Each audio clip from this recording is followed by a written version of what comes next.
भोजनशाला में सेवा करता है, कोई पंडाल में सेवा करता है, कोई कचरा बीनता है, कोई पानी पिलाता है, किसी का मुंह झूठा कराता है, कोई घर से रोटी बना कर ले आई, अचार लगाकर बाजू वाली को फिंगर बना कर दे दिया, उसका मुंह झूठा करा दिया, कोई टॉफी बांट रहा है, कोई बिस्कुट बांट रहा है, कोई पानी की बोतल बांट रहा है।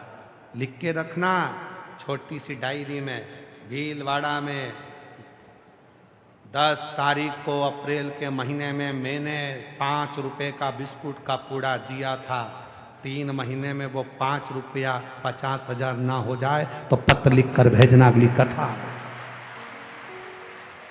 कहां से देता है, कैसे देता है, कब देता है, ये उसको मालूम।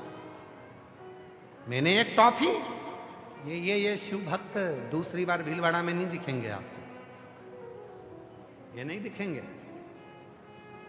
और भीलवाड़ा वालों जो कथा में नहीं आ सकते, मेरा उनसे निवेदन है रात्रि में आकर इन भक्तों का केवल दर्शन कर कर जाना, जो श्री शिवाय नमस्तुभ्यम बोलते रहते हैं।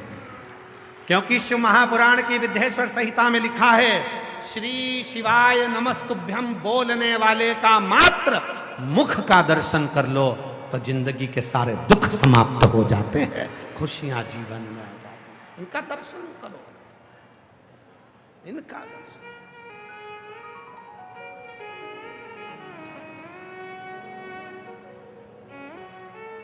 शिव के परम उपासक व्याघ्रपाद ऋषि, जिन्होंने अपने बेटे को मां ने ज्ञान दे दिया था और कह दिया था कि शिव पर तुझे मैंने जो आटा घोल कर जल दिया, तूने पिया थूक दिया, अगर तुझे दूध चाहिए तो शिव से, शंकर से देंगे तो शिव देंगे, कोई दूसरा नहीं देगा, शंकर देंगे। ठीक है, शिव साधना में लगे। और आप सब शिव महापुराण में उपमन्यु मुनि की कथा पढ़ सकते हैं, गीता प्रेस गोरखपुर की शिव पुराण लाकर उसमें स्मरण करेंगे कि उन्होंने भगवान शंकर की साधना कर कर दूध का पान किया। उन उपमन्यु मुनि के पिता व्याघ्रपाद ऋषि, जो शिव के इतने उपासक थे कि भगवान शंकर की भक्ति में दिन रात लगे रहते थे, कोई समय जब चाहो चाहो। और उन्हीं की कथा कह रही है, जो अभी आपको कहा कि घर से जब आप फ्री हो जाएं, सारा काम पूरा हो जाए, तब शिव के पास, अपने पिता के पास कब जाया जाता है, जब छुट्टियां पड़ती है। उसी तरह घर का जब पूरा काम हो जाए, आप फ्री हो जाओ, आपको लगे कि अभी कोई सो के नहीं उठे हैं, सब उठेंगे, जब तक मैं मंदिर हो जाऊंगी तो चले जाओ। अगर आपको लग रहा है कि अभी कोई उठा नहीं है, अभी कोई काम नहीं है, तो मंदिर चले जाओ, शिवालय जाओ। और यदि घर में काम पड़ा है, घर में काम पड़ा, बच्चे स्कूल जाना है, माता पिता कुछ ऐसा है वैसा है। अब कई माताएं कहती हैं, गुरुजी हमारे वो ससुर जी थोड़ा बीमार ज़्यादा हैं, तो वो पलंग पर गंदगी कर देते हैं, और फिर मैं अगर उनके काम में लग जाऊंगी तो मंदिर कैसे जाऊंगी, फिर मेरे को स्नान करना पड़ेगा, नहाना पड़ेगा, फिर मंदिर जाना पड़ेगा। शिव पुराण कह रही है, बच्चा और बूढ़ा ये दो ऐसे होते हैं जिनकी सेवा अगर तुम कर रहे हो, इनकी अगर तुमने गंदगी भी साफ कर दी, उसके बाद भी अगर मंदिर चले गए तो शंकर कभी रुष्ट नहीं होते, आशीर्वाद ही देते हैं, आशीर्वाद ही देते हैं। छोटा सा बच्चा है, अब छोटा सा बच्चा तो गंदगी करेगा ही करेगा। अब तुम उसको गंदगी साफ करके फिर नहा के फिर मंदिर जाऊं, ना ना ना ना, नहा लिए, गंदगी साफ कर भी दी तो भी शिव स्वीकार, तो भी शिव, तो भी शिव। भगवान शिव की कथा करती है।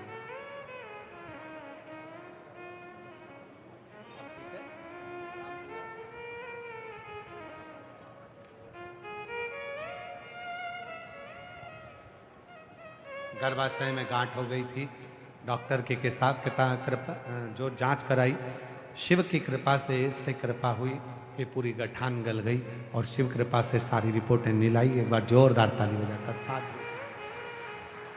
शिव कथा कर रही है। दिल से प्रार्थना करिए, विनय करो, निवेदन करो। भीलवाड़ा राजस्थान की यह पवित्र भूमि, जहां 8 अप्रैल से 14 अप्रैल तक शिव महापुराण की कथा दोपहर 2 बजे से 5 बजे तक चल रही है। आज कथा का तृतीय दिवस है, तीसरा।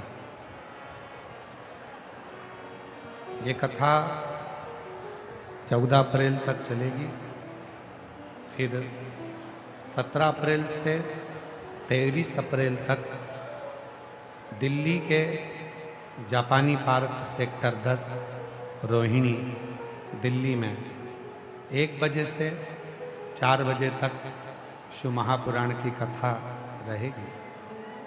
उसके बाद में 5 मई से 11 मई तक रांची झारखंड फुटबॉल ग्राउंड सुकुर हुटू कांके रांची झारखंड में 1 बजे से 4 बजे तक शिव महापुराण की कथा का आयोजन रहेगा।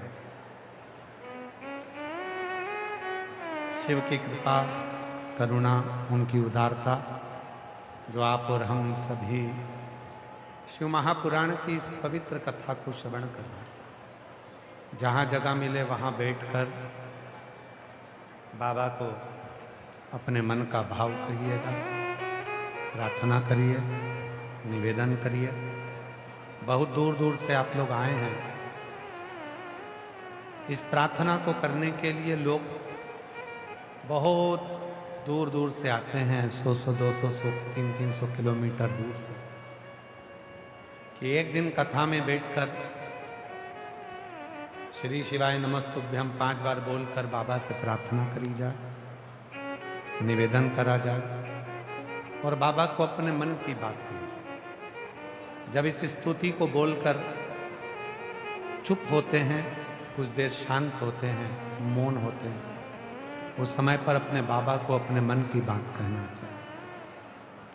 सभी को एक साथ कहना है, बाबा को अपने मन का भाव बोल। शिव जी को ताजे फूल समर्पित करना,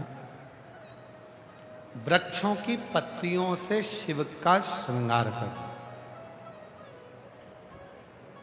और निर्दोष फूल शिव को समर्पित करना। अब थोड़ा इस कथा पर थोड़ा ध्यान देंगे। निर्दोष फूल शिव को चढ़ा।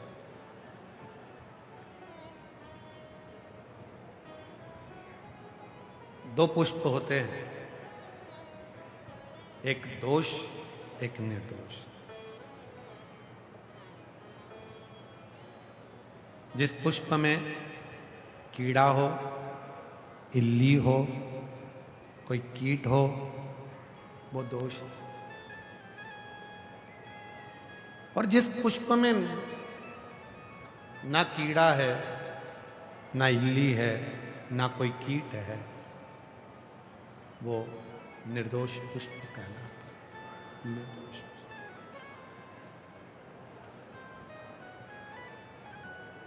पर हमने देखा है कई बार, कई माताओं की आदत होती है, कई पुरुषों की आदत होती है, सुबह सुबह मॉर्निंग वॉक करने के लिए जाते हैं। तो मॉर्निंग वॉक करते समय बीच में डिवाइडर पर बहुत सारे फूलों के पौधे लगे रहते हैं। अब यहाँ का तो हमको नहीं मालूम भीलवाड़ा का, पर कई लोग सुबह सुबह मॉर्निंग वॉक करने जाते हैं महाराज जी, तो बीच में जो डिवाइडर होता है दोनों रोड के बीच में, वहाँ फूलों के पौधे लगे रहते हैं। और कई माताओं की आदत रहती है, कई भाइयों की आदत रहती है कि सुबह सुबह मॉर्निंग वॉक भी कर लेंगे, फूल भी तोड़ लाएंगे। और फूल कहाँ से तोड़ते हैं? डिवाइडर पर से। जो डिवाइडर पर फूल के पौधे लगे हैं, वहीं से फूलों को तोड़ लेते हैं, घर जाकर शिव जी को चढ़ा। अब उस डिवाइडर के पास में से ना जाने कितनी गाड़ियां निकली हैं और कितनी गाड़ियों के ड्राइवर मुंह में पान भरकर गुटखा भरकर गाड़ी ड्राइव करते करते कितना थूके हैं। उस थूकने पर उसकी थूक उन फूल पर उड़ी है और वही पुष्प तुमने ले जाकर भगवान को समर्पित कर दिया। वही पुष्प तुम भगवान को समर्पित कर दो। दोष बगीचे में अगर फूल लगे हैं, बगीचे में यदि पुष्प लगा है, बगीचे में यदि पुष्प लगे हैं, बगीचे में यदि फूल लगा है, घर के बगीचे में, घर के पौधों में अगर कहीं पुष्प लगे हैं तो आप शिव को चढ़ा मना नहीं।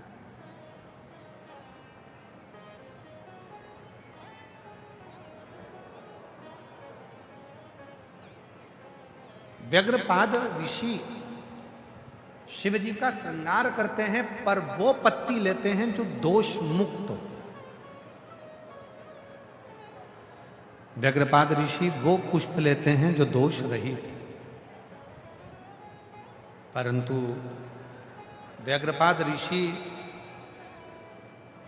एक बार ऐसा आया कि वो जितने पुष्प को देखते थे सारे पुष्प में कीड़े होते थे, जितनी पत्तियों को देखते थे उन पत्तियों में कीड़े होते। अब करे तो करे क्या, समझ में ही नहीं आता क्या करें। एक दिन निकल गया, 2 दिन निकल गया, 3 दिन निकल गया, 4 दिन निकल गया, 1.5 महीने तक व्याघ्रपाद ऋषि पुष्प ढूंढते रहे, निर्दोष फूल पर मिलता नहीं।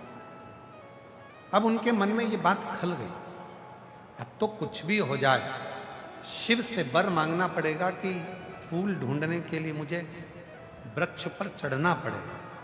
नीचे के जो पुष्प हैं उसमें कीड़े लग रहे हैं, नीचे के जो पत्तियां हैं उसमें कीड़े लग रहे हैं, तो मुझे ऊपर जाना है। ऊपर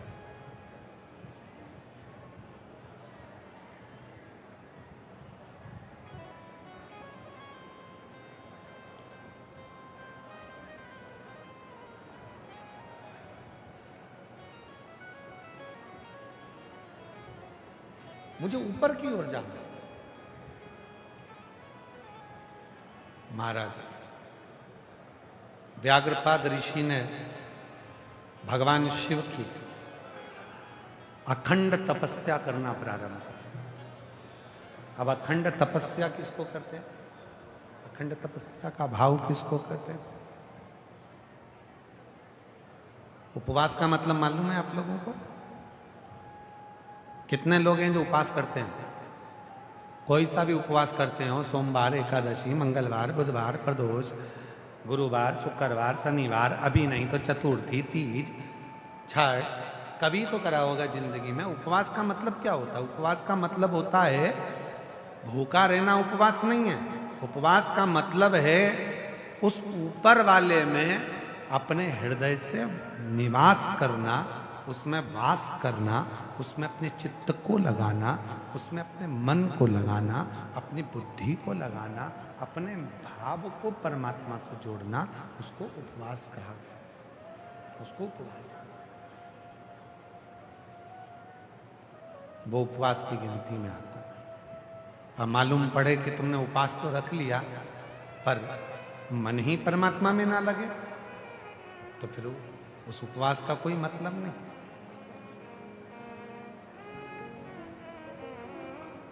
मनुष्य परमात्मा में लगना चाहिए। पेट भर कर खाओ पर शिव नाम गुण गाओ। कैसे भी रहो, हमारे हम जिस पुष्टि मार्ग से हमारा ब्रह्म संबंध है, हम पुष्टि मार्गी हैं, पुष्टि मार्ग से हमारा ब्रह्म संबंध है। हमारे गुरुदेव कहते थे कि एकादशी का व्रत करने वाले व्यक्ति को जरूरी नहीं कि वो दिन भर भूखा रहे, परंतु भले बकरी जैसे चरे पर एकादशी जरूर करे। एकादशी का व्रत जरूर करें। उसी तरह शिव महापुराण की कथा कहती है कि आप भूखे रह गए, सब कुछ छोड़ दिया, मैं ये नहीं खाऊंगी, मैं ये नहीं खाऊंगी, मैं वो नहीं खाऊंगी, सब कुछ छोड़ने के बाद भी यदि आपके मन में आप सोचें कि मैं उपास रखकर या भूखे रहकर परमात्मा को प्राप्त कर लूंगी, मैं भगवान को प्राप्त कर लूंगी, तो वो नहीं हो सकता। नहीं, ठीक है, इंद्रियों का संयम रखें, इंद्रियों का संयम रखें, इन नयनों का संयम रखें, वाणी का संयम रखें, श्रवण का संयम रखें, वाणी का संयम, श्रवण का संयम, जिह्वा का संयम, ये संयम रखें, आपको शिव तत्व मिलेगा।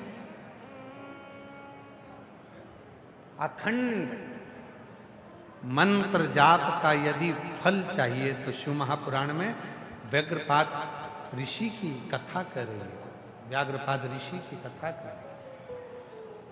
अखंड जाप का फल कैसे मिल सकता है?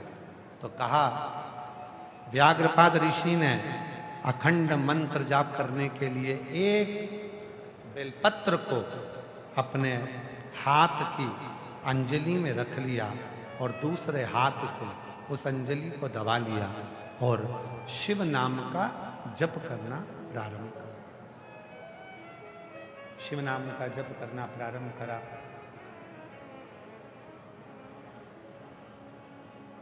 शिव नाम का जप करना प्रारंभ किया। हाथ की अंजलि में बेलपत्र रखा।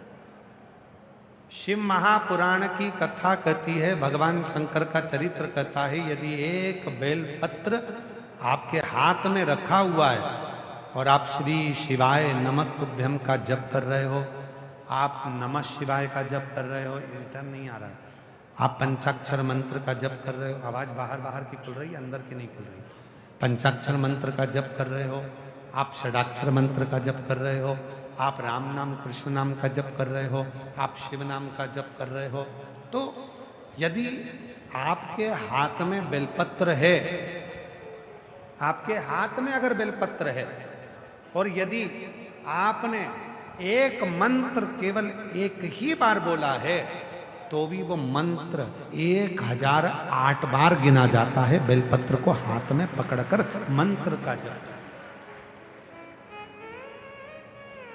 चलो इस बात को छोड़ो, तुम एक अपनी प्रैक्टिकल बात को स्मरण करो। ये बात अब तुम्हें बाद में समझाते, पहले समझो। आपके भीलवाड़ा में कभी यज्ञ हुआ? कोई सा भी यज्ञ हुआ, छोटा बड़ा कैसा भी यज्ञ हुआ? बोलो बोलो, जम के बोलो। हुआ? परिक्रमा करी? जम के तो बोलो, करी। ठीक है। तुलसी जी की कभी परिक्रमा करी? पीपल के वृक्ष की परिक्रमा करी? बट वृक्ष की परिक्रमा करी? आंवले के वृक्ष की परिक्रमा करी? किसी भी देवता की जब हम परिक्रमा करते हैं, तुलसा जी की करें, पीपल की करें, व्यासपीठ की करें, भागवत जी की करें, या किसी की भी 108 जब परिक्रमा करते हैं तो अपने हाथ में एक चिरौंजी का दाना रख लेते हैं, गेहूं का दाना रख लेते हैं, या चावल का दाना रख लेते हैं, या पंखड़ी रख लेते हैं, या पुष्प रख लेते हैं, या अपने हाथ में बादाम रख लेते हैं, किशमिश रख लेते हैं। कोई भी 108 सामग्री हम अपने हाथ में रख लेते हैं। कभी किसी से पूछा तुमने कि परिक्रमा करते समय ये 108 सामग्री जो हम चढ़ाते हैं अपने हाथ में लेकर घूमते हैं और घूमने के बाद में थाली में चढ़ा देते हैं, इसका फल क्या है? कभी किसी से पूछा? तुलसी जी की परिक्रमा कर रहे हैं और तुलसी जी की परिक्रमा करने में हम हाथ में दाना पकड़े, परिक्रमा कर कर और उस दाने को वहां चढ़ा दिए, उसका फल क्या है? व्याघ्रपाद ऋषि की कथा कर रही है, व्याघ्रपाद ऋषि की कथा कर रही है। जब भगवान का कोई तप करा जाता है या भगवान की कोई परिक्रमा करी जाती है, अपने हाथ में अगर कोई सामग्री, कोई तुलसी का दल, कोई माला, कोई बेलपत्र जब हम पकड़कर उस तप को करते हैं, मंत्र को जपते हैं,